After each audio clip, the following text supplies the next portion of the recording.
One day I'm gonna be everything I wanna be. I don't let it get the most of me. One day I'm gonna be free. I wanna be everything I'm gonna be. My future right in front of me. One day I'm gonna be free. I wanna be free. So let me be free. From the depths of darkness, a voice emerges. A host with a fire burning in his soul. With a heart, steel, and a spirit unbroken. He rides on two wheels, ready to claim his throne. Amidst the chaos and the thunderous roar, insane wheels rise as a force to be reckoned with. Fueled by the power that only metal can bestow, he takes his stand, refusing to submit. Insane wheels hears battle cry. Metal and mayhem will never die. Rituals reporting pace his way. Oh, legend in the making, day by day.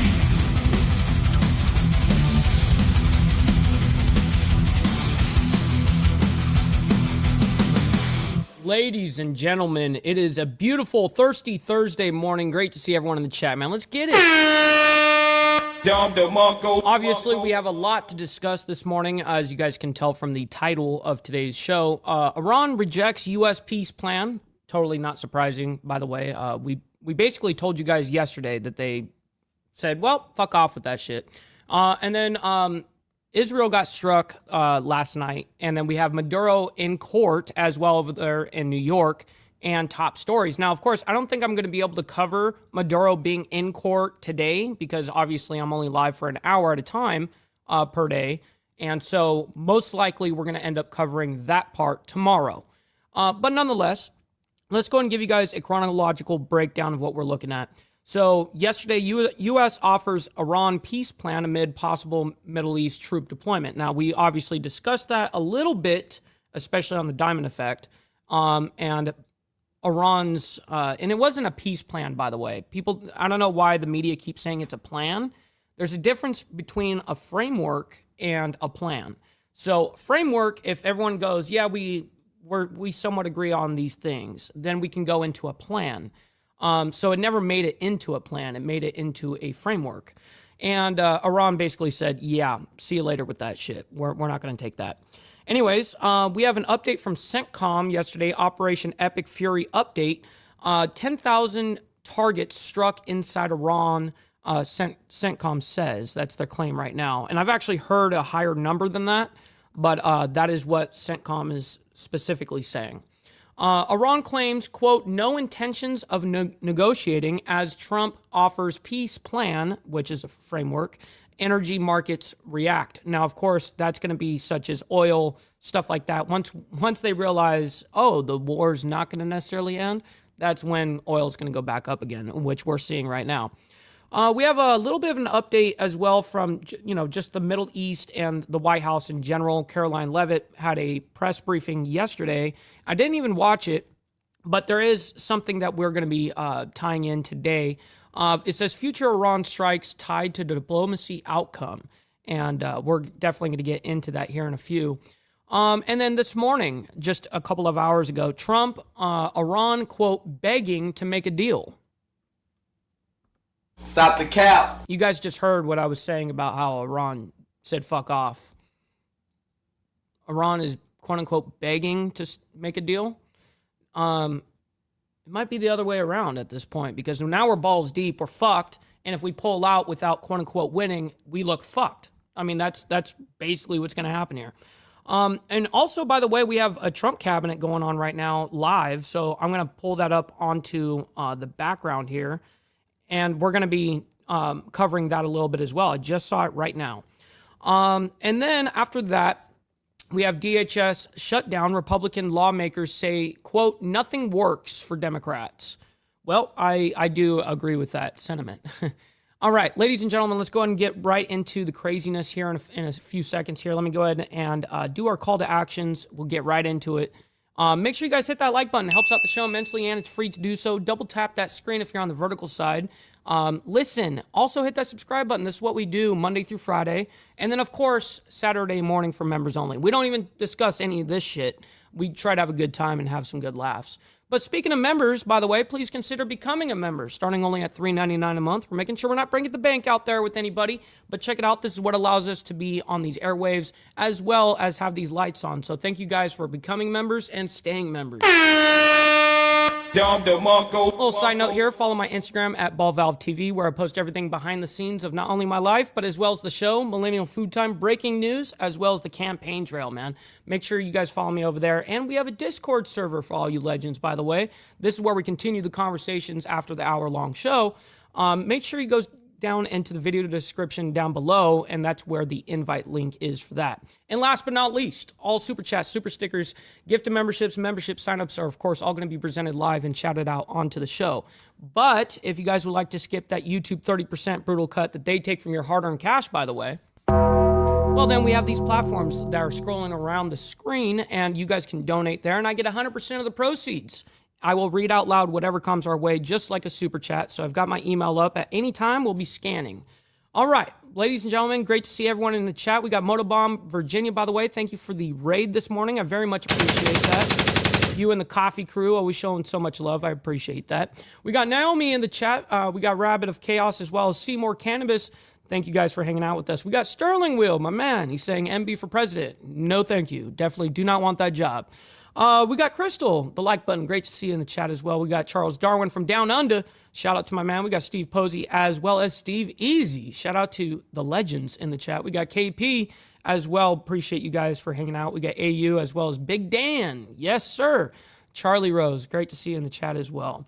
We're scrolling our way down as fast as humanly possible. Sorry, guys. We got Pops up in here. Update on Mountain Woman. She has been transferred to a rehabilitation hospital, and then they will enable her to learn to walk. Yesterday was a challenge as she had an ambulance ride that took over 2 hours. Wow, an ambulance ride that took that long? Oh my God. That's crazy, bro. Well, thank you for the update. We're praying for her continually. So thank you for giving us that update. We're scrolling down. We got Miss Lotus as well. Good morning. We got Joseph up there, our favorite snow Mexican up there in Canada. Shout out to my man. We got Dean, my man, over there in Israel. Shout out to you as well. Great to see you in the chat. We got Tiffany as well. Good morning, good morning. And Sterling Wheel gifting out 5 crazy memberships. Let's fucking go, man. Very much appreciate that. Not only helping me, but you're helping 5 others in the Insane Wheels family. So I very much appreciate that. All right, we pretty much got to get right into this shit. We got a lot to discuss, as you guys heard me give you guys the chronological breakdown of what we're going to be discussing this morning.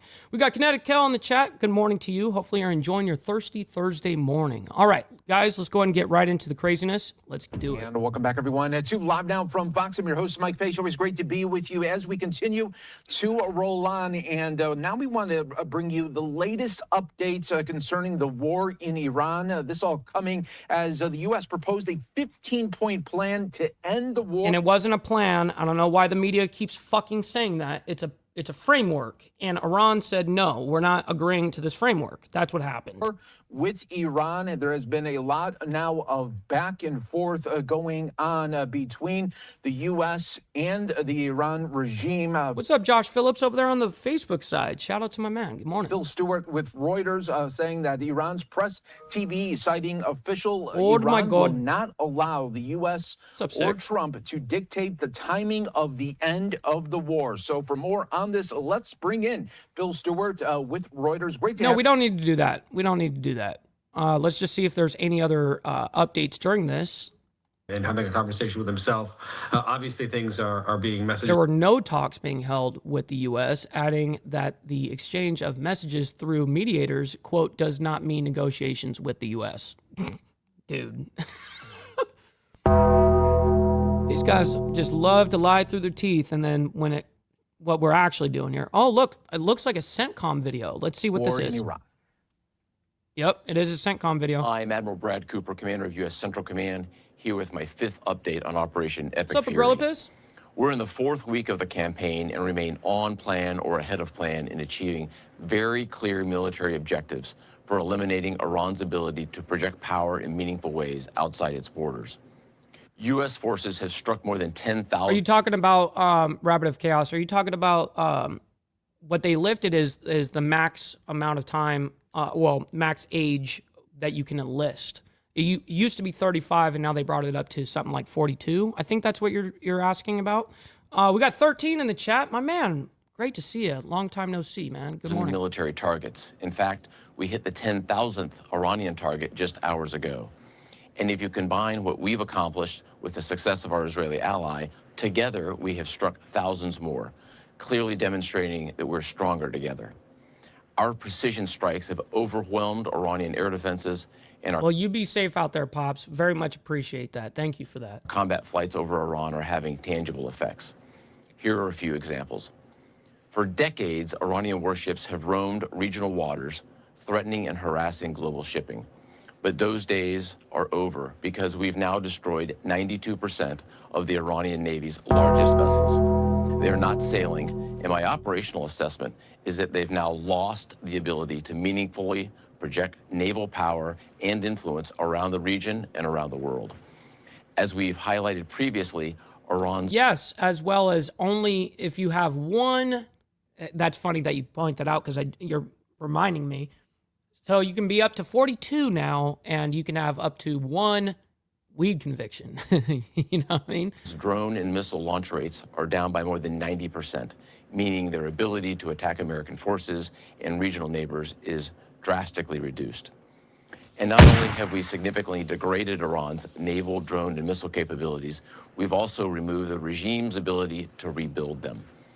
Before Operation Epic Fury, Iran had large-scale manufacturing capacities to not only build naval vessels, missiles, and attack drones, but also to advance and proliferate these technologies to regional and global bad actors. Today, we've damaged or destroyed over 2/3 of Iran's missile, drone, and naval production facilities and shipyards, and we're not done yet. We are on a path to completely eliminate Iran's wider military manufacturing apparatus, which is why my operational assessment continues to be Iran's combat capability is declining as U.S. combat capability continues to increase. U.S. forces maintain air superiority over Iran's skies, having now flown over 10,000 combat flights. As I mentioned in my last update, refueling tankers are extending our reach, and fighters and bombers are delivering precise strikes against our primary objectives. Let me highlight our B-52 bomber force, which is executing a high volume of strikes into Iran and demonstrating our unmatched dominance in the air. Now in their 8th decade of flight, our B-52 bombers are executing strikes into Iran with up to 70,000 pounds of munitions on each mission. Our B-52 pilot... That's facts, Big Dan, and thank you for that. Yes, make sure you guys get the likes up, man. I very much appreciate it. You guys don't have to like or agree with what's happening. We're not talking about what ought be or what should be. We're talking about what is. So thank you guys for recognizing that and hitting the like button for that reason. Pilots and aircrew embody the courage and resilience of the more than 50,000 American sons and daughters serving in uniform during this operation. There is no adversary too determined, no mission too difficult, and no task too great for our soldiers, sailors, airmen, rather sick bastard, Marines, Guardians, and Coast Guardsmen. I just could not be prouder of our troops, and I know the American people share that same pride. Thanks so much. Godspeed. You know what's crazy, Charles? Yes, the B-52s, I do believe that are 80 years old in technology, whatever. But you know what's crazy? It's still one of the best planes out there for exactly what it does. All right, that's why they still use them. We're going to go ahead and move on into a little bit of an update here from CENTCOM as well. They claim, CENTCOM claims the number is 10,000 targets struck inside Iran. So let's go ahead and bring this up. Again, this is from yesterday a little bit. You know, they may even talk about briefly about some 15-point quote-unquote plan. But if you hear any of that, just basically disregard it. Now what we want to do is show you the latest update from CENTCOM on the war in Iran. I'm Admiral Brad Cooper. Oh, is it the same fucking video? It is the same video, bro. All right, that's cool. So I was just thinking that there was a whole different thing there, but it's not. It's the same thing. All right. Iran claims, quote, no intention of negotiating as Trump offers peace plan, and the energy markets react. Of course they're going to. You guys saw as soon as Trump had somewhat given a, hey, there's a peace plan that's being sent over to Iran and negotiations were going well, all that kind of shit. Because of that rhetoric, oil prices went down by 5% yesterday. Well, you're going to see the reaction to, you're going to see it go right back up, if not higher, of course. That's the way this works. Anyways, let's go ahead and bring this up and we'll discuss. You're watching live now. I'm Austin Westfall, a live look at the White House, just past 10:15 in the nation's capital. The Trump administration is reiterating that the U.S. is ahead of schedule in its war against Iran, while also insisting talks with Tehran are remaining productive, despite reports that it rejected a U.S. proposal. Press Secretary Caroline Leavitt saying that the U.S. dropped several 5,000-pound bombs over the weekend, mostly aiming for underground facilities along the Strait of Hormuz. Right. I was just about to say, if they didn't clarify where it was at, I was going to do it for you. A lot of the focus right now is the Strait, especially when it's the rhetoric about 5,000-pound bombs. Those are being hit right there at the Strait.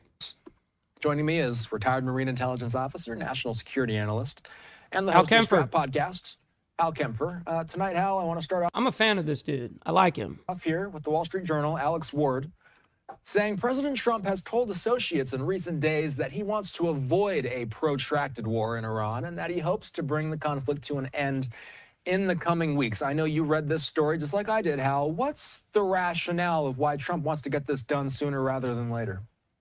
Well, twofold, Austin. One is he's always said he wants to get this done in 4 to 6 weeks.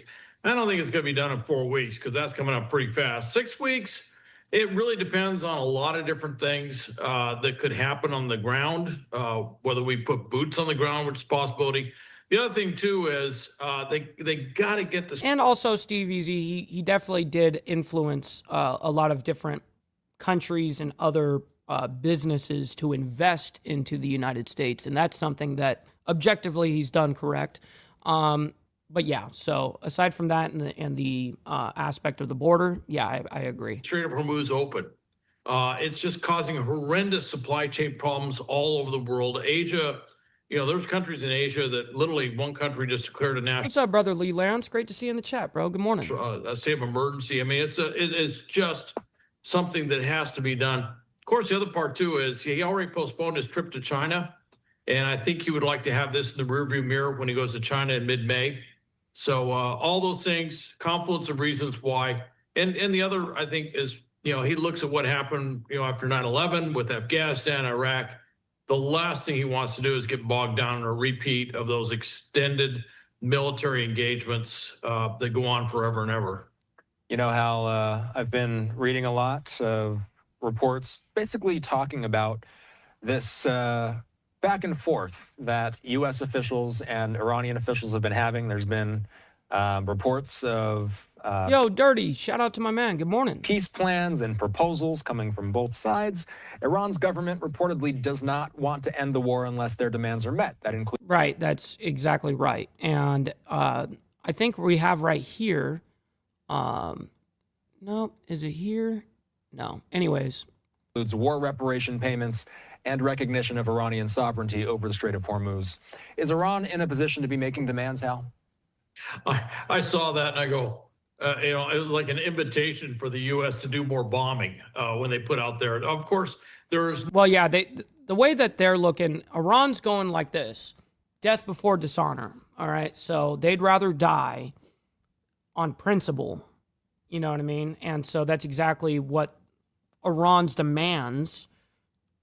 It says exactly that. It's a death wish, but it is death before dishonor type of, ideology from their standpoint. No way that any of that is ever going to be met. The within the regime hierarchy, whatever, who's ever in charge, that's a guessing game right now. They went to pretty much maximalist objectives, if you will, in terms of what they asked for. Our objectives, interestingly, were not dissimilar to what we had prior to this war kicking off. It stayed pretty much the same. So they've rejected pretty much everything we've thrown out there. They've thrown out these maximalist things to include war reparations, which will never, ever happen. And so I'm seeing the two sides very far apart. What's up, Prez? And happy Thirsty Thursday morning to you. Great to see you in the chat. Although what that does is it does open up the entree for someone in a power position within Iran to maybe say, hey, what the Americans are asking for is not that bad, and perhaps we should do it. And of course, the other thing too is, before we Mount High comes in here right as I put out my my counterclockwise tobacco over here. Shit, what's up, my man? Good morning to you. Great to see you. Bomb anything like a power plant, make the lights go out in Tehran, we need to really kind of exhaust all other remedies, if you will, in terms of trying to find a diplomatic avenue to try and resolve this crisis. I think at this point, and I should mention that that's ending, that 5-day moratorium kind of ends tomorrow, that at this point, if we want to proceed with something like that, one can't say that we didn't make an honest try to pursue a diplomatic avenue of approach, and it just didn't go anywhere. The White House, Hal, is saying that Trump is ready to elevate the fight if need be. Caroline Leavitt spoke earlier. What does that mean? There's only a couple of ways that the war could get escalated even further into a next level war. A, we put boots on the ground. B, we attack their energy, right? So I'm going to classify that all in one. Oil and the grid for them. Today, let's play this real quick. If they fail to understand that they have been defeated militarily and will continue to be, President Trump will ensure they are hit harder than they have ever been hit before. President Trump does not bluff, and he is prepared to unleash hell. So I heard the unleash hell thing earlier today, Hal, and it made me wonder, what more could the U.S. do if they wanted to? Well, I should mention that unleash hell is not a doctrinal military term, and it's not really very exact. But what it really does indicate is that we might use a lot of different things. For example, we could use, more B-52 bombers. We have air superiority and what we call air dominance over certain sectors. We've been using B-1 bombers, B-52 bombers. I should mention neither of those are stealth, all right, which means they can be picked up on radar. But the air situation is such that we're able to use those to great effect. That brings in a tremendous amount of ordnance that can be dropped on some of these positions. So I think unleash hell could indicate a very, very robust bombing campaign, particularly in and around the Strait of Hormuz. Well, I would rather that than boots on the ground or attacking any energy. I'd rather that. But even though in this whole thing, I mean, we need to get the fuck out now. I mean, we shouldn't have been there in the first place. One of the things about Keshem Island, which is that really big, long Brother So Loud, shout out to the boondocks in North Carolina, by the way. Shout out to my man. island that stretches along the strait, is a couple things. Number one is the Revolutionary Guard Corps has permeated that island with, it's very famous for its underground salt caves and stuff like that, but it's permeated with these, what they call underground missile cities or villages, where they have tremendous stores of anti-ship missiles, ballistic missiles, other things, and drones and all sorts of stuff like that. That's one of the impregnable strengths of the island. One of the weaknesses of the island is the island's population, about 150,000, is predominantly Sunni Muslim, not Shiite. The Revolutionary Guard Corps are the extremist keepers of this Shia. And they're not talking about the Karg Island. That's way up north in the Persian Gulf, all the way tucked at the very top. They're talking about in the strait. Brand of extreme Islam. And so you have a strong religious difference right there and a lot of historical difference. It wasn't always ruled by... Well, it's what he's getting at right here is Iran is very segmented. There's different sections of Iran. Like every city is kind of ran by their own, like a whole different subsect, It's very interesting the way that it's broken down because if, let's say you take out this region, let's say Tehran and all of that, well, the rest of the country continues. It's almost like they don't even really know too much that it's even happening. Now, aside from the state media news that is always playing in Iran, I mean, if you walk into a quote unquote like mall or something like that, you're in a public place, there's going to be TVs everywhere you walk around with the news 24/7 for sure. Persia, at one time it was ruled by Oman. I mean, if you go back historically. So if we were to start doing island hopping, for example, in the Persian Gulf, which is a possibility, the 31st Marine Expeditionary Unit will be in the Gulf of Oman tomorrow, reportedly. If we were to start taking some of the smaller islands, and you have the Saudi Arabia saying, hey, we're about ready to get militarily involved, there are some military options opening up that weren't there, say, a few days ago or a week ago. Caroline Levitt earlier today also laying out in basic terms what the U.S. wants to see from Iran in order to end the war. Let's listen real quick. The remaining elements of the Iranian regime have another opportunity to cooperate with President Trump, permanently abandon their nuclear ambitions, and cease actively threatening America and our allies. So, Hal, has Iran shown any interest in abandoning their nuclear ambitions or to no longer threaten the West? No. Not really. Yeah, exactly, Hal.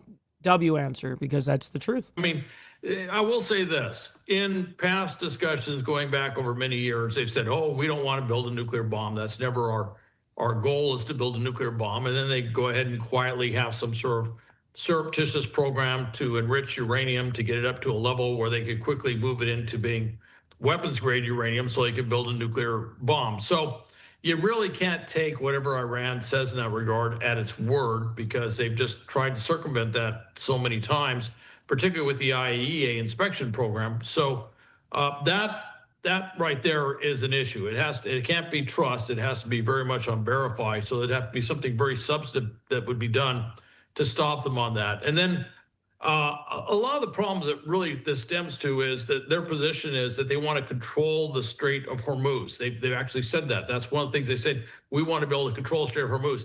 That is simply not acceptable to the United States. It's not acceptable to any of the Gulf Coalition partners. It's not acceptable to the international community. So Iran is asking for a couple of things which are non-starters. One, the ability to have enriched or enriching uranium, and number two, the ability to basically control global oil and natural gas trade. And not just that, and sanctions being lifted off of them. That's just not going to happen. Right. Getting news out of the Philippines. The only way that the sanctions come all the way off of Iran is if they would have accepted that quote-unquote 15-point plan. Again, it's not a plan. It was a framework. And they said, fuck no, we're not taking that. We're not doing this framework. President Ferdinand Marcos Jr. declared a state of national energy emergency, saying that the war is posing, quote, an imminent danger of a critically low energy supply. How the Philippines is a real-world example of a country that's getting hit hard by the issues in the Strait, correct? Oh, tremendously hard. And, I was just in the Philippines for a couple of weeks last June. I've been going to the Philippines on various, consulting engagements over the many years, and I was there in uniform way back when. The problem is they are not it's a very vibrant economy, but they're not a wealthy country on the same level of, say, Japan or South Korea or Singapore, for that matter. They just don't, but they import their oil and their energy, essentially, and they don't have these deep reserves that Japan has. Japan, a lot of these more I would say more industrialized, wealthier countries have developed this kind of reserve capacity to be more resilient if there's a blockage in. Well, yeah, I mean, Iran's energy grid, their electrical grid, I mean, shit, I don't know when it was made, but I can guarantee you it's older than our shit. And our shit is ancient. Our shit is in the 60s. You know what I mean? Same thing in like Cuba, what's going on down there with 10 to 11 million people that went out in a blackout amid this whole ordeal. They're operating on technology that, like, when technology first came around, you know what I mean? Like, Jesus Christ, you guys are working on some ancient shit and it's not efficient. And when shit breaks or goes down, the rest of them go down. It's just a nightmare. Global oil flows or natural gas flows. Natural gas, a little bit different issue. But with oil, Philippines is a country that doesn't have that capability. So when there's a significant interruption in the global supply chain, it's a hiccup for the rest of the world. It is, influenza for the Philippines. So they have got a huge problem. Reports are coming out that people can't get to work because the drivers of various public transportation can't afford to buy gasoline. It is Liquored up with Poncho, my man. Good morning to you. It's a huge problem. The other thing too, and I should mention this, the Philippines and then other countries such as India, Pakistan, there's a lot of their nationals that work in the Persian Gulf. If you've spent time in Dubai or Kuwait or Qatar or whatever, you see what we call a lot of often. I have a bone to pick with Hal. I know that people say that Qatar, saying it in, Qatar is also proper. Listen, man, we all always said Qatar. Come on, man. Called third country nationals or something like that. If we're there, we're the other country. But anyway, you see a lot of these foreign workers in those countries, and they send remittances back home, huge amounts of money, which actually are a large chunk of the economies of various different countries. That is slowing down measurably because the work simply isn't there. They're not getting paid. Yeah, I like this guy, by the way. It's somebody that I talk to offline, so I consider him an acquaintance at this point, maybe a friendship down the line. They can't get the money back. That's another reason that the Philippines is looking at this as a national emergency. As we sit here tonight, and for those watching this on YouTube later, we're doing this on Wednesday night. Does it feel like Pakistan is positioned to be the most credible third-party mediator in this war? The more I read about the conflict, the more I'm seeing Pakistan come up. Probably the best choice. Turkey tried to weigh in early, as you may. Yes, but Turkey is phenomenal at playing both sides of the fence. They've always done that shit in the regards of NATO, especially. We're going to move on. We have Middle East update. It looks like a little bit of Caroline Leavitt from her press briefing yesterday. It says, future Iran strikes tied to diplomacy outcome. Let's go ahead and bring that up. First, we have to do the money part. We haven't done the money part yet. We got to at least just get that over. All right, just get the money part done. Give me money. Money me. Money now. Me a money needing a lot now. Very true and factual. Denied. But I love you guys still. All right, let's go ahead and bring this up and talk about it here. Here we go. If Iran fails to accept the reality of the current moment, President Trump will ensure they are hit harder than they have ever been hit before. President Trump does not bluff, and he is prepared to unleash hell. That is, if ceasefire negotiations with Iran prove unsuccessful. White House Press Secretary Caroline Leavitt did not elaborate on a possible 15-point peace plan drawn by the U.S. and cautioned that early reports of the plan weren't entirely factual. According to Iranian state-run media, a U.S. proposal has been rejected and countered with 5 specific conditions, including Iranian sovereignty over the Strait of Hormuz, a vital shipping passage for much of the world's oil supply. Iran's foreign minister says Iran has no plans to negotiate. The clear signal has been Iran is not where we want them to be, and they're saying they got no intention of moving in that direction. House Speaker Mike Johnson is more optimistic, saying today he feels a resolution is nearing. I think we're wrapping up Operation Epic Fury. That's what I think. And I think it will be done in short order. Despite the administration deploying about 1,500 U.S. troops to the region. Oh, yeah. And Steve Posey, an interesting little thing about this is people are like, oh, Putin must be getting fucking pissed or are we going to get, they're going to get themselves involved or whatever. Hell no. They are fucking loving what's happening right now. That's one of the biggest reasons right here, what you just said, Steve Posey, why Putin is stoked on it, because it takes away the global pressure and of his own war. And then on top of that, with oil prices going up, this is how they fund their war. This is Daddy Putin. This is what Putin does. His whole operation is funded off of oil. So when oil prices go up, he's stoked. You know what I mean? But yeah, what's crazy about it is I actually don't see a lot of information in Ukraine coming out of Ukraine either. Maybe it's because I'm not necessarily looking for it either. It's not being thrown in our faces right now. So I'll do some research and get back to you on that and give you some numbers and stuff like that, because it's still a very, very active war. I mean, it's every fucking day.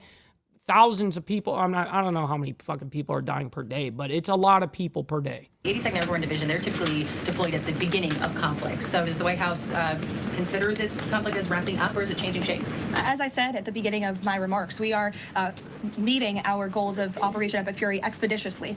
The president likes to maintain options at What's up, wild card? Shout out to my man. Good morning. his disposal. According to brand new Fox News polling, 58% of registered voters oppose current U.S. military action in Iran, with 44% feeling that the action will make the U.S. less safe in the long run. On affordability, the administration says it's coming up with creative solutions to try and keep the price of oil stable. Some industries, though, they're already predicting effects. The U.S. Postal Service, for example, it is seeking approval for an 8% fuel surcharge on deliveries that would be effective April 26. At the White House, Alexandria Hoff, Fox News. And for more on this, we want to bring in UCLA political scientist Dr. Benjamin Rod. Thank you so much for joining us again. Thank you for having me back. I really don't care for when analysts come up and talk. If there's any speculation off the rip, we're out of there. We're going to go on into the next story here. But I am willing to hear the very front monologue of what he's going to say. So the biggest news of the day is this ceasefire proposal that was reportedly rejected. Yeah, exactly. Rejected. By Iran, sent from the U.S., describing this 15-point peace plan that was reportedly proposed by the Trump administration. What was the main demands included in that? I mean, it's not even a peace plan as much as it's a wish list. And I think. Right. It's a framework. Thank you for correcting that, by the way, because it's not a plan. There's nomenclature is important. Okay, guys? The words that we use are very important. It was not a plan. It was a framework or suggestion, wish list, whatever you want to put the label on it, but it was not a plan. The demand that the United States, that Iran forego any and all nuclear enrichment of any kind, forego development of a ballistic missile program and the option to have them, and to cease all support for proxy groups, which has been the main method that Iran has used to project its power outside its borders. I mean, all three of those are non-starters. And then you add on things like, recognizing the existence of Israel. Again, these are like fundamental pillars to the Islamic Republic, both in terms of ideology and politics and international, how it approaches international relations. So it was obvious that these were going to be non-starter positions, which is why I call it more of a wish list than really starting. What's up, biker babe? Shout out to you. Good morning to you. Hopefully you're enjoying your thirsty Thursday morning. By the way, we have 300 people in here between both the live streams. Make sure you guys double tap that screen if you're on the vertical side. Hit that like button if you're on the horizontal. You guys don't have to like all this wild shit that's happening, but you guys can like it for me and what we do here. So thank you. Point for negotiations.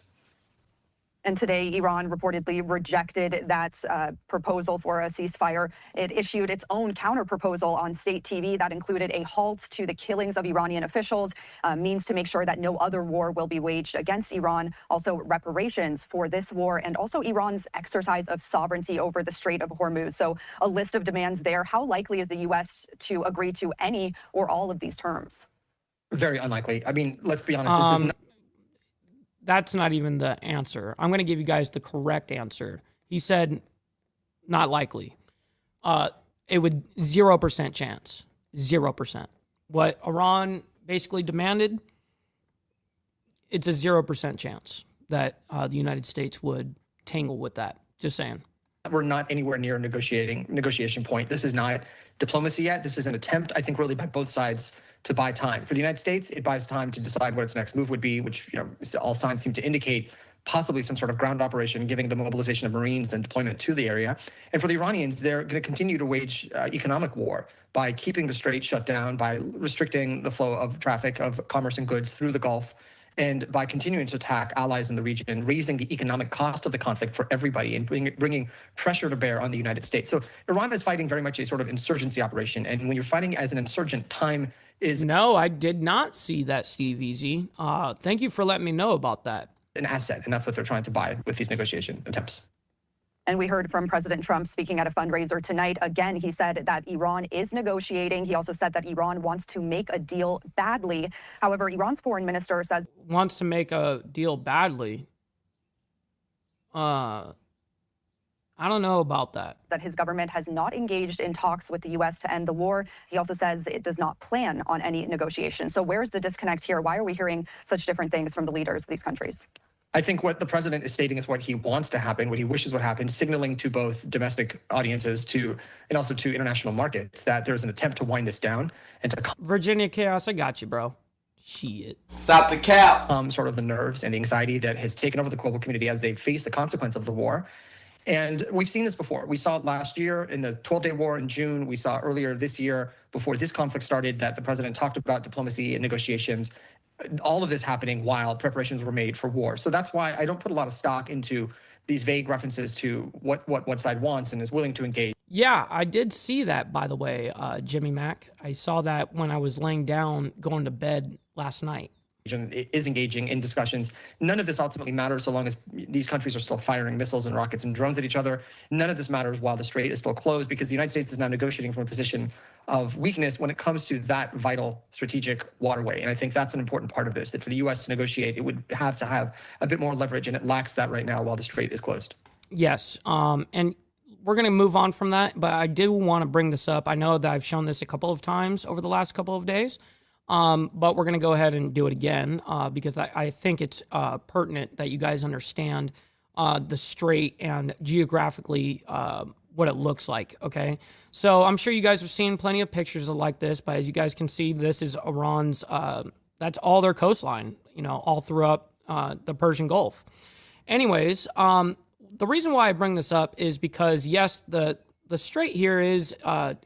due to 20% of all global oil trades go through here. And we actually receive a very, very low amount of that oil itself, but it doesn't matter if it's not affecting us directly. It's on a global scale. So oil isn't just in our region. You know what I mean? If oil goes up on the global scale, then naturally we have to pay more. Now, here's the one thing, as you guys know, that Iran, being one of the funders of the Axis of Resistance, right? Which you got Iraq, you got Lebanon up north above Israel, and you also have down here in Yemen the Houthi rebels. Now the Houthis basically reside in this part of. Well, it's hard for you guys to see my mouse, but basically where I'm zoomed in here.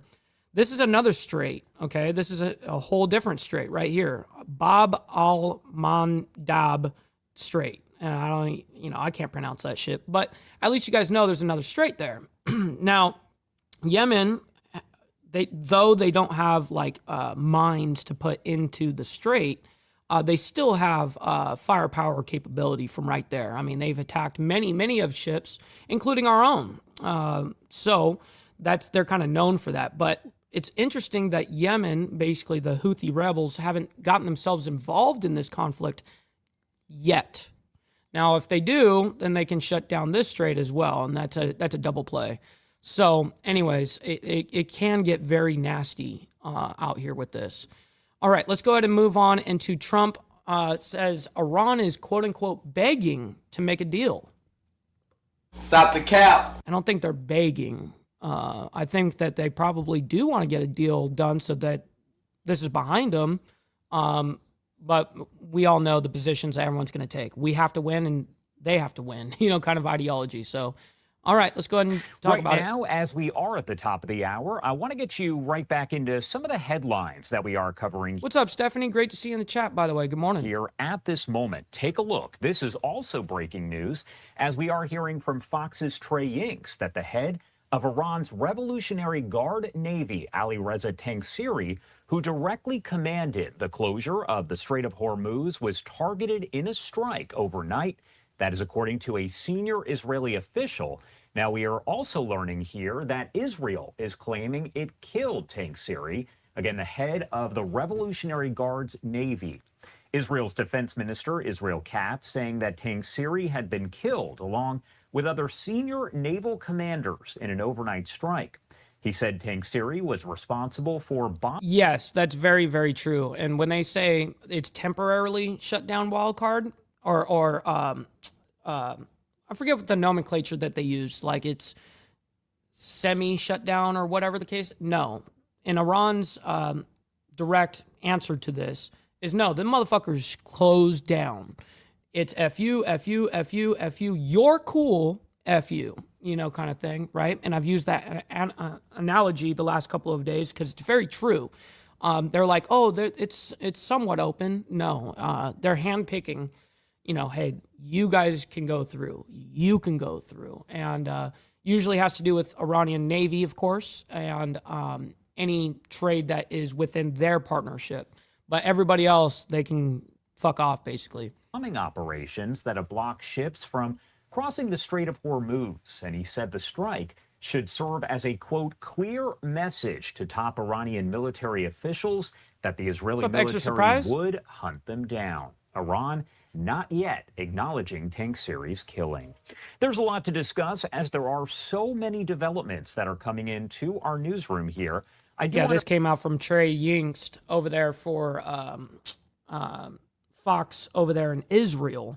He says the head of Iran's Revolutionary Guard Navy, which I can't pronounce, who directly commanded the closure of the Strait of Hormuz, was targeted in a strike overnight, a senior Israeli official told Fox News.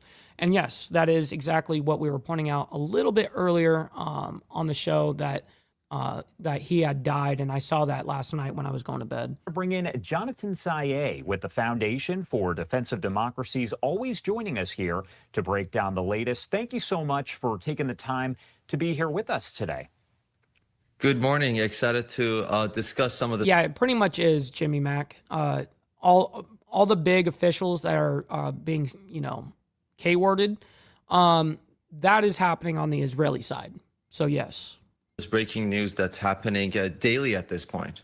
Daily, hourly, a lot going on. So, Jonathan, I want to start off with the information that we have coming in here from Trey Yingst and from Israel Caps there. Yeah, wildcard, I forget the exact number, and the number I have may be just total bullshit too, but it was something like 15, they made a claim like they have 15 mines laying out there right now or whatever, and they have endless amounts to put out if they needed to, but nonetheless, yeah, it's a possibility, and it puts all of assets at risk, including the cargo that's on these ships. In Israel, essentially saying that not only was the head of Iran's Revolutionary Guard Navy targeted, but appears to have been killed. How significant is that overall? It is quite... What's up, Baked Bizquick, my man? Good morning. Quite significant because we discussed leadership decapitation of the Islamic Republic as soon as the war began, about a month ago at this point. But that said, there were still plenty of commanders left, and Tangsiri is a good example of one of them. So the decapitation on the military front is not really complete yet. There's still quite a few of them left. Politically speaking, there's still significant figures that are decision makers in Tehran deliberately left alive in case the United States wants to negotiate with them. But when it comes to the operational side of things, this is a regime that has demonstrated its ability to still pose a threat despite not having a unified command.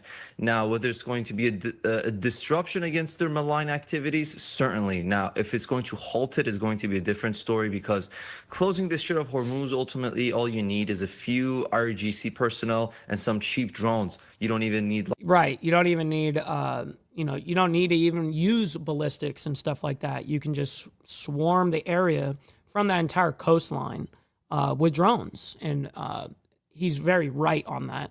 Let's go ahead and skip ahead here and see what else we have here on the update side of things. Here we go. Something about the Houthis. It looks like the IDF made a post yesterday. Let's go and see what this is. Continues to be in Tehran's court, and they don't really want to provide concessions or concede. It's definitely Hormuz in any way or compromise. So that in itself, I think, is going to further legitimize this military campaign. As to oh, Steve Easy, I got you. Why are you gay? Hold on, the other one too. You are gay. Shit. What are the fruits of this? How can we really get anything that's attainable? We've seen so far with Tehran, following Operation Midnight Hammer, 12-day war, maximum pressure, diplomacy, and now this war, that Tehran doesn't change its stance on anything. They don't compromise regardless. If anything, the more paranoid they become and the more fragile they get, they're less likely to offer any meaningful compromises because they see that as a sign of weakness. For them to really give up their nuclear program in the midst of this war continues to look very unlikely. Now, who's leading that American front? In the big scale of things, it's debatable how impactful that's going to be, whether it's Kushner, Wickoff, or Vance, or even the president himself. The Washington's position is quite unified. That still we don't want to see Iran enrich uranium. We don't want Iran to have long missile ranges. And of course, the proxy support on the other hand. You see Tehran really not backing on all of this. And this has turned into this game of cat and mouse for the last, I want to say, 30 years. It was the same topics of negotiations, and we really failed to get anywhere with them. I want to see this. Tehran. I'm going to pop this video up on your screen. It's coming in from Eylon Levy. He is, of course, the former Israeli government spokesperson. This is a video that's circulating all over social media, and I want to watch it for just a second because at some point, as you watch on the right-hand side of your screen, this appears to be an Iranian ballistic missile that was fired at an Arab-Israeli town there, again, targeting civilians in that area. Keep watching the Man, that's terrible. right-hand side of your screen, Oh, and you can see look at that. just Wow, look at that fucking car flip like that. in that area. Keep watching the right-hand side of your screen, and you can see just the impact there from that strike. We are working, of course, to That looked like a bomb. Like it happened from within the car or under the car because, oh, is that the top of the car where it just got, I mean, I can't really tell if that's what happened. Civilians in that area. Keep watching the right-hand side of your screen. No, I really can't tell. And you can see. Oh, no, it did hit it punctured the top of the car. It did. Just the impact there from that strike. We are working, of course, to figure out if there are any injuries, but this is a fluid situation as that strike happened just a short time ago. Now, Jonathan, what does that tell us about, and you touched on this a little bit, but about the targets here? What's up? We got Brother Bob over there on the Facebook side of things. Good morning. For Iran, for Hezbollah, because it sounds as though they really aren't targeting anyone. They're just firing everywhere. I wouldn't even say it sounds as though it evidently clearly looks like it. You just see the civilian death count, and all these videos again show us. You see the American-Israeli campaign going after precision targeting, specifically targeted assassinations, taking out a particular building, talking to Iranian civilians. All right, sounds good. We're going to move on from that. All right, DHS shutdown. We have an update here. Republican lawmakers say that, quote, nothing works for Democrats. All right, this came out an hour ago. The video that we just played for you guys came out only a couple of hours ago, so this morning stuff. Anyways, this is one of the last stories we're going to do before we get into Trump. President Trump hosts cabinet meeting amid Iran talks, and that's happening right now. So we're going to be playing a little bit of that after this. But quickly, you know what we need to do? We need to embrace our fuck-ups. You know what I mean? Shit. Don't beat yourself up over past mistakes. You are going to fuck up again in the future, quite possibly in a most spectacular fashion. Why worry about yesterday's fuck-ups when you have tomorrow's fuck-ups to look forward to? You are a fuck-up, and fucking up is part of your growth process. Embrace the process. Embrace thy process. You know what I mean?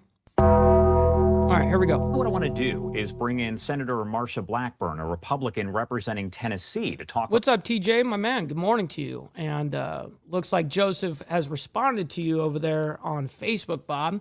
I see that you went back over to YouTube. He says, Bob got a little something for you. Shit. A little bit more about the shutdown, President Trump's trip over to Memphis, a lot of different topics here.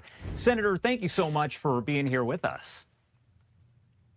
I'm delighted to join. Oh, boy. This is what we got to listen to? Shit. And thank you so much for having me. No internet having I wanted ass. to start by talking to you a little bit about DHS and the funding fight. What is it, in your opinion here, that is holding up a deal being reached so that TSA workers can be paid?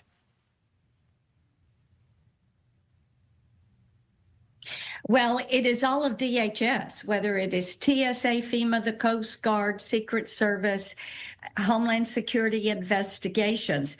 What we have to realize is that nothing works. Why are people, listen, I'm sorry. How long have you been in politics? How old are you? I don't care what side of the equation you're on. We need to have like age limits for how long you can, not even term limits. I mean, yes, of course, I agree with term limits. But what I'm getting at is I'm reducing it down to like, hey, once you hit 70, bro, you can't be in Congress anymore. You know, I mean, you're just not going to relate to anybody that's of any normal age. Sorry. I don't think that you're going to be able to, like Trump being 80 some odd years old or wherever, he's 81 now or something like whatever. He can't relate to none of these motherfuckers. You know, he does better than most in that regard, but listen, man, what is up with all these, not only boomers, but like silent generation motherfuckers still involved? For the Democrats, they had made a deal, a bipartisan deal, and then they withdrew from that deal, and thereby DHS funding was the only of our appropriations bills that did not get passed. I appreciate that, Jimmy Mack, and that will happen on the next election. I will be running for the House for my district. And of course, they had already negotiated a bipartisan bill. We also have to realize that the Democrats have said their goal is to abolish ICE and to defund law enforcement. And yesterday, when they were offered the opportunity to fund TSA and to take the deal they had made even over the last 40 days, they backed away from that. They would not even... Holy shit. Virginia Chaos dropping a humongous donation, man. I very much appreciate that. Gifting out 5 memberships, not only helping me, but 5 others in the community, man. I very much appreciate that. Thank you, sir. Goes a long fucking way, my man. Hell yeah. Accept their deal. So this is twice. They have wanted something and have backed down, but it's a total of 7 times they have voted to defund DHS. And thereby, you're not seeing FEMA grants go out. You are not seeing TSA workers, FEMA workers, Secret Service, Coast Guard, other law enforcement, federal law enforcement agencies paid. And this is dangerous for... That is hilarious. Gilf alert. For the country. We encourage our Democrat colleagues. You've made deals and then you backed away from your deals. Find something you will vote for so that these workers can be paid. And I wanted... Yeah, I mean, here's the thing with the whole DHS thing, and then I'll leave it at this, and we're not going to continue this whole thing. When it comes to the Democrats trying to basically not fund DHS, right? I don't understand why they continue that argument, because I know that they ultimately want ICE defunded, right? But ICE is funded through the big, beautiful bill until 2028.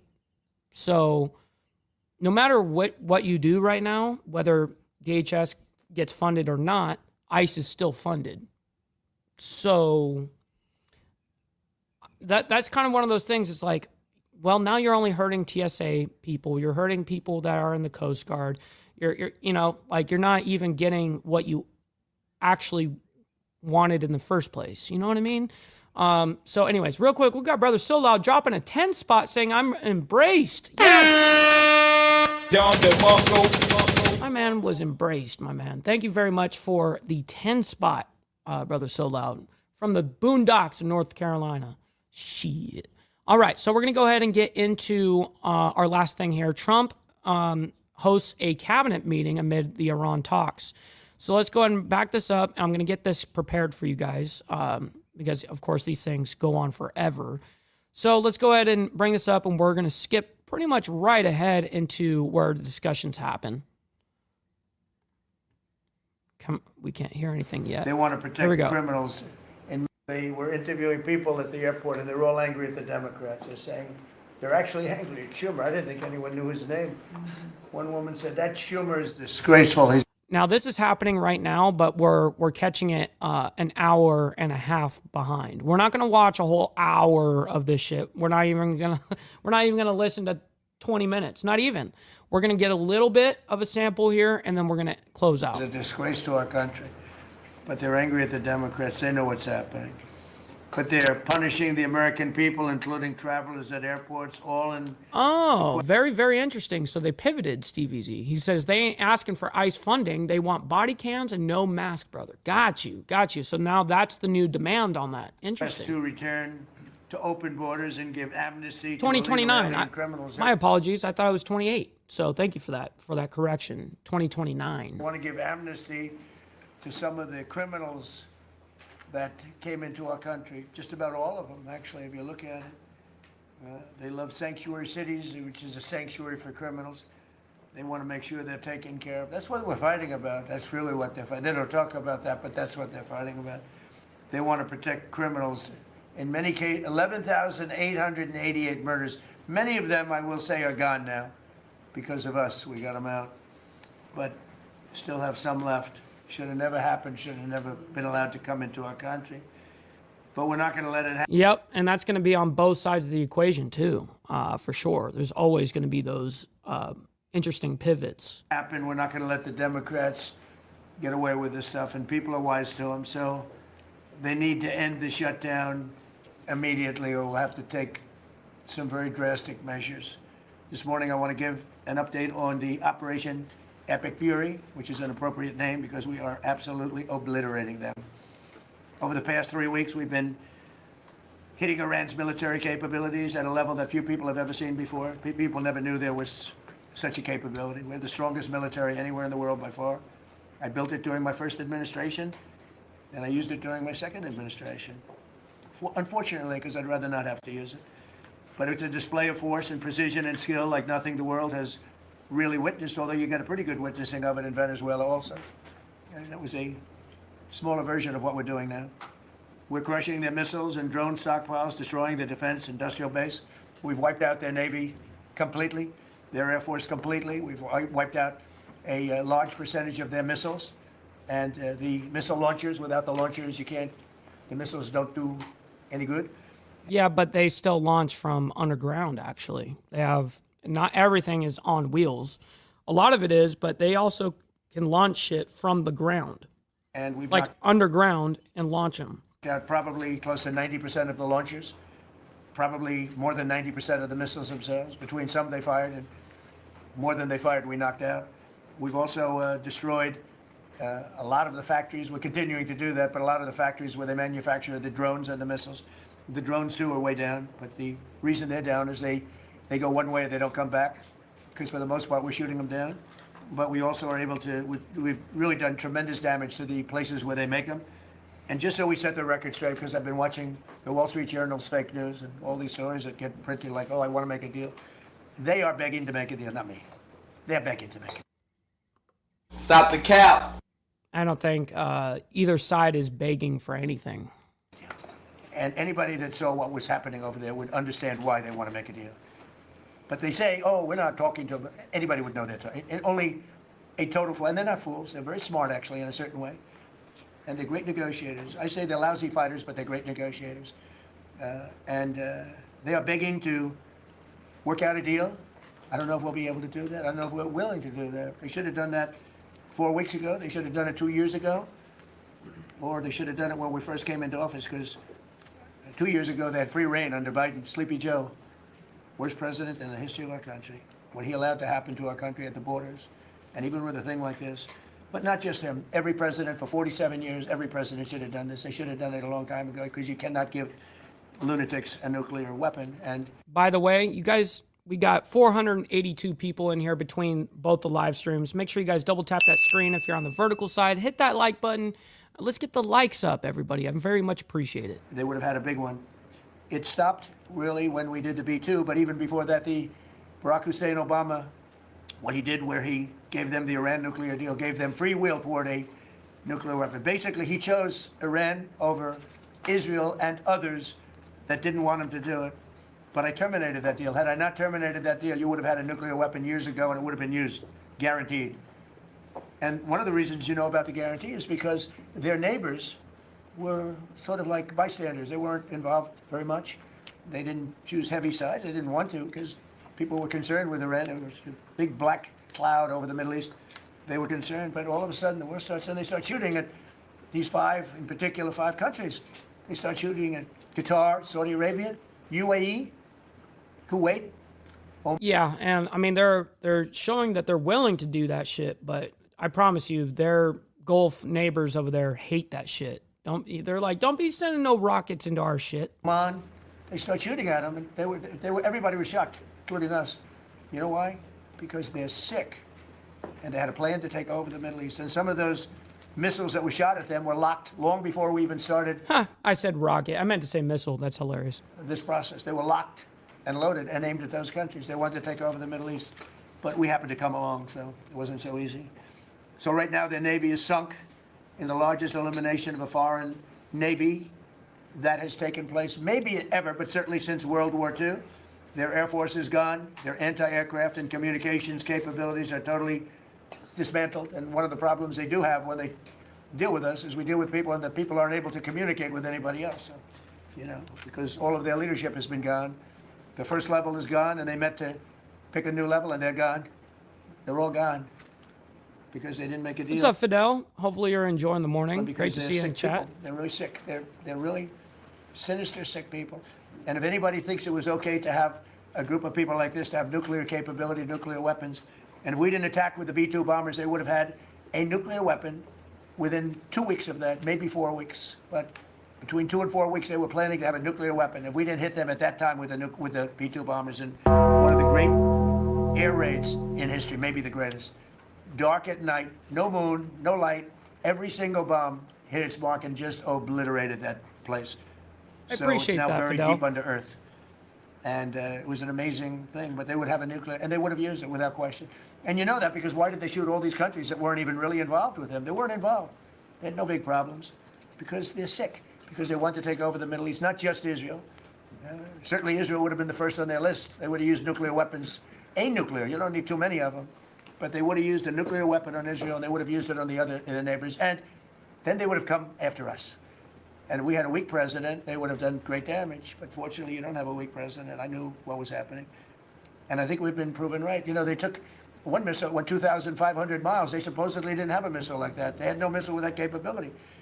But they shot the now famous Ireland, the island that Ireland. the UK was very afraid to give us because they didn't want to get dragged in. But we don't want to get dragged into their wars either. It's one thing we're very disappointed, I'll say it publicly, we're very disappointed with NATO because NATO has done absolutely nothing. And I've always said, 25 years ago, I mean, I was somebody that wasn't a politician, but I was always involved in politics and I understood politics. I said 25 years ago that NATO's a paper tiger, but more importantly, that we'll come to their rescue, but they will never come to ours. And I want you to remember that we said this, they didn't come to our rescue. Now they all want to help. When they're annihilated, the other side is annihilated. They said, we'd love to send ships. They actually made a statement, a couple of them, that we want to get involved when the war's over. No, it's supposed to get involved when the war's beginning, or even before it begins. We had the UK say that we'll send, this is 3 weeks ago, we'll send our aircraft carriers, which aren't the best aircraft carriers, by the way. They're toys compared to what we have. But we'll send our aircraft carrier when the war's over. I said, oh, that's wonderful. Thank you very much. That's wonderful. We don't need it. And we don't need it, and we don't need them. We estimated it would take approximately 4 to 6 weeks to achieve our mission, and we're way ahead of schedule. If you look at what we've done in terms of the destruction of that country, I mean, we're way ahead. Think of it, they have no Navy, and they had good ships. 154 ships have been shot down and are resting very nicely at the Damn, 154 is the official number now. bottom of the sea. And we did that in a matter of less than a week. Because we have the greatest military in the world by far, nobody even close. So we estimated it would take approximately 4 to 6 weeks to achieve our mission. 26 days in, we're really a lot ahead of schedule. The Iranian regime is now admitting to itself that they have been decisively defeated. They're saying to people, this is a disaster. They know it. That's why they're talking to us. They wouldn't talk otherwise. But what's up, yo mama? Shit. Hopefully you're enjoying your Thirsty Thursday morning so far. Great to see you in the chat. Talking to us because they've got a disaster on their hands. They're defeated. They can't make a comeback. We're free to roam over their cities and towns and destroy all of their crazy nuclear weapons and missiles and drones that they're building, and we're doing that. They now have a chance to make a deal, but that's up to them. And they'll tell you, we're not negotiating. We will not negotiate. Of course they're negotiating. They've been obliterated. Who wouldn't negotiate? They are begging to make a deal. We'll see if we can make the right deal. And if they make the right deal, I don't think anyone's begging. I'm going to be honest. then the strait will open up. Hormuz Strait will open up. And even now, we don't know if there are any mines. You know, they have 22 they call mine droppers. Think of it. Who would have 22 mine droppers? There's a boat that drops a mine. Yeah, it's okay. There is no, listen, there's some fishing vessels that will go out there and do it. It doesn't need to be a particular, like, Navy vessel. It can be any of these small boats that go out there and just start dropping them. I mean, it's not that complex. Who has 22 mine droppers? Except for people with very evil intention. They're just boats. Every one of those mine droppers has been struck with the same weapon we used to stop drugs from coming into the United States of America. When we hit those boats, it's the exact same weapon, extremely effective. We have unlimited supplies and extremely effective. But they have no more mine droppers. By the way, speaking of drugs, we're 98% down drugs coming in by water, by the ocean, by the sea. 98%. And we're trying to find out who are the 2% because we think they're the bravest men anywhere in the world. Maybe women. But whoever's on those boats is very brave or doesn't watch television. But where drugs coming in by sea, coming in by water, are 98% down. And now we'll stop the drugs coming in by land. The land is the easy one. You had to stop the water. A lot of it came in through the water. Now it's all pinched. And these people are trying to come in by land. And we will, that's the easy one. But we had to take care of the water first. Nobody's coming in. Virtually nothing is coming in anymore. It was hundreds of millions of dollars a week were coming in by water. But they now have the chance, that is Iran, to permanently abandon their nuclear ambitions and to charter. Make sure you guys hit that like button. Let's get the likes up. Double tap that screen if you're on the vertical side. Thank you, guys. A new path forward. We'll see if they want to do it. If they don't, we're their worst nightmare. In the meantime, we'll just keep blowing them away, unimpeded, unstopped. Well, there's not a thing they can do about it. They can't do anything about it, you know. I tell you, if they could, you'd be hearing about it. You'd be hearing about it. You don't hear anything about it. They can't shoot our jets. We have the best military equipment in the world. No, not even a contest. You see that with Venezuela? They had other equipment. They didn't have ours. It didn't work. Didn't work. Think of it. We did the situation in Venezuela. It was a great military operation, getting a very, very dangerous man who's killed a lot of people, forced people into our country. Incredible. He emptied his prisons in Venezuela, emptied his prisons into our country, and I hope that charge will be brought at some point, because that was a big charge that hasn't been brought yet. It should be brought. He emptied his prisons into our country and was a major purveyor of drugs coming into our country. And he's now been captured and, you know, I guess be given a fair trial. But yep, and the first appearance is supposed to be today. Maduro is supposed to be in court today. Obviously, we're not going to be able to cover that today because that information isn't out for me yet. But nonetheless, we're going to go ahead and finish what Trump is wrapping up here. And then we're going to be rating somebody today. We're going to be rating Powder Dusty. I know him as Flow State. Make sure you guys go over there and let them know that we're coming through with the Mike Ball raid, by the way. So I would imagine there are other trials coming because they've really sued him just in a fraction of the kind of things that he's done. Other cases are going to be brought, as you probably know. In the meantime, with Iran, we're going to keep doing what we've been doing, and nobody's a match for the United States, but they're not a match for the United States. It's small potatoes. That's why I'm so disappointed in NATO, because this was a test for NATO. This was a test. You can help us. You don't have to, but if you don't have, if you don't do that, we're going to remember. Just remember this in a number of months from now. Remember my statements. They have an expression, a great expression. Never forget. You can never forget. So as we end threats to America abroad, we're focused here at home on building the greatest economy in the history of the world. Now, before the start, appreciate you, Provo. Great to see you in the chat as well, bro. The Dow hit 50,000. The S&P hit 7,000. Both of those achievements were not achievable. Every one of you, most of you, I guess, said you'll never hit 50,000 during a 4-year period because it was too high a number. Well, we hit it in our first year. And I said, well, now we have to take an excursion to Iran, and we have to stop this maniac who's no longer with us. The supreme leader wasn't so supreme, no longer with us. It's very sad. But we have to stop him said from it's very sad. Blowing up the world, blowing up the Middle East, and blowing up our country, and we did that. And I thought, frankly, the oil prices would go up more, and I thought the stock market would go down more. Oh, my God. Stop coping. Stop the cap. Stop the cope. Hasn't been nearly as severe as I thought. I think they have confidence in maybe the American president and maybe the people sitting around this table. But Americans filing their taxes this year are receiving record-setting refunds. It's been a very big story. Well, it should be a big story. I don't think you read about it that much, but I speak about it. You know, I speak about it because if I speak about it, at least people hear. You don't write about it. You don't write about the drug prices going down. It'll be going down 30, 40, 50, 60%, 70%. Favored nations. Called most favored nations. We're going to be paying the lowest price anywhere in the world before. Okay, so we already know about most favored nations, and that is actually a humongous W for Americans, by the way. But we're focused on the war right now. So, all right, ladies and gentlemen, I can't thank each and every single one of you guys enough. Obviously, I know this is cliche as fuck, but I truly mean this. I can't do this without you guys. I'm very honored to be able to do this Monday through Friday. And then, of course, on Saturday morning, we don't discuss any of this shit. We have a good time on members only. And we try to laugh and try to get away from all this craziness because we report on it week by week. I mean, this is what we do every day. So, listen, thank you all very much for hanging out with us. Make sure you guys stick around for the raid. We're going to be raiding our buddy Powder Dusty. Let him know we're coming through with the Mike Ball raid. All right, ladies and gentlemen, God bless everyone. We'll see you guys very soon. And see you guys and be safe out there. Much love. From the depths of darkness, a voice emerges. A host with a fire burning in his soul. With a heart, steel, and a spirit unbroken. He rides on two wheels, ready to claim his throne. Amidst the chaos and the thunderous roar, insane wheels rise as a force to be reckoned with. Fueled by the power that only metal can bestow. He takes his stand, refusing to submit.